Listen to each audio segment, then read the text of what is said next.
আসসালামু আলাইকুম প্রিয় দর্শক মন্ডলী, আমি নজরুল ইসলাম। আপনারা দেখছেন নজরুল অফিসিয়াল ব্লগ। তো আপনারা ভিডিও টাইটেল এবং থাম্বনেল থেকে বুঝতেই পেরেছেন যে কি বিষয় নিয়ে আজকে ভিডিওটি আলোচনা হবে। তো ভিডিও টাইটেল এবং থাম্বনেলে যা কিছু দেখেছেন ঠিক সেই রকম আমরা বিশ্ব ইজতেমায় নিজেরা গিয়েছিলাম। সেখানে লক্ষ লক্ষ মানুষের ভিড়। আজকের এই যে বিশ্ব ইজতেমা, এটা ইতিহাস হয়ে থাকবে।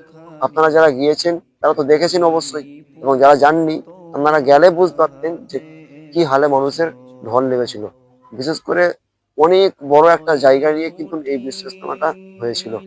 সেই জায়গায় বহু মানুষের ভিড় হয়েছিল। আপনারা দেখতে পাচ্ছেন স্ক্রিনের মধ্যে, দেখুন যে মানুষের কতটা চাপাচাপি, মানুষের কতটা ভিড় দেখুন। কি রাত কি দিন, সব সময়ের জন্য মানুষ কিন্তু তারা সব সময়ের জন্য কিন্তু ভিড় হয়ে আছে। আপনারা দেখতেই পাচ্ছেন মানুষ তারা নিজেদের আরামকে বিসর্জন দিয়ে এই বিশ্ব ইজতেমায় তারা হাজির হয়েছে। তা আপনারা দেখতে পাচ্ছেন সেই ফুটেজ যে মানুষ পা গোলাতে পারছে না। তারা নিজেদের আরামদায়ক বিছানা ঘরে ছেড়ে নিচে, যেখানে মাটির উবড়ো খাবার রাস্তা, সেই জায়গায় তারা কিন্তু দলে দলে ভিড় করেছে। শুকর জানাই আমার যে মুসলিম করেছ, তুমি সাগরের বুকে দিলে কান্না, তুমি পাহাড়ের বুকে দিলে ঝরনা,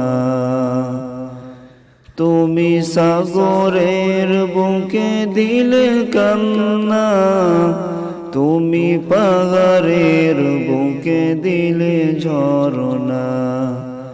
আজ নিশিরাতে রই দূর নীলিমাই, আজ নিশিরাতে রই দূর নীলিমাই।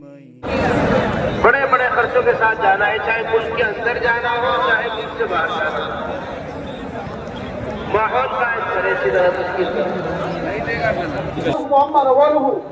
বনি ইসরাইলের উপরে মাছ শিকার করা হারাম করেছে সপ্তাহে একটা দিন মাছ শিকার করা হারাম করেছে। আর আল্লাহ তাবারক তাআলা পরীক্ষা নেবার জন্য ঠিক যেদিনে মাছের শিকারকে হারাম করেছেন সেই দিনে বেশি মাছ সমুদ্রের উপরে আল্লাহ তাবারক তাআলা জাহির করে দেন। হযরত বলতে গিয়ে বলছেন যে আল্লাহ তাবারক তাআলার কোনো নাফরমানি ডাইরেক্ট করা এটা অত বড় গুনাহ নয়, যত বড় গুনাহ আল্লাহ তাবারক তাআলার হারামকে হালাল করার চেষ্টা করা। আল্লাহ তাআলার হারাম করা জিনিসকে হালাল করার চেষ্টা করা, যেটাকে হিলা বলা হয়। হিলার গুনাহ হচ্ছে বারাহে রাস গুনাহের থেকেও বড় গুনাহ। বনি ইসরাইল এদেরকে যে আল্লাহ তাবারক তাআলা আযাব দিয়েছেন, এই আযাবের কারণ হারামের মধ্যে লিপ্ত হওয়া নয়, বরং হিলা করা, হারামকে হালাল করার চেষ্টা করেছে। যার কারণে আল্লাহ জাল্লা জালালুহু আম্মা ওয়ারুহু তাদেরকে আযাব দিয়েছে।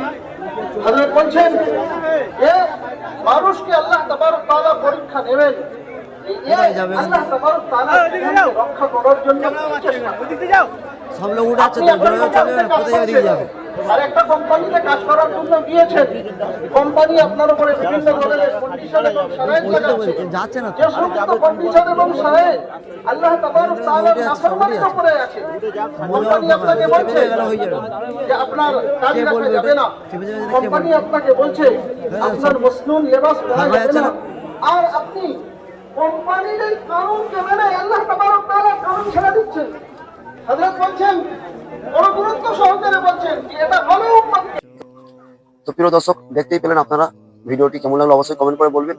তো পরবর্তী ভিডিও পাওয়ার জন্য অবশ্যই আমাদের চ্যানেলটি সাবস্ক্রাইব করে থাকবেন। আসসালামু আলাইকুম ওয়া রাহমাতুল্লাহি ওয়া বারাকাতুহু।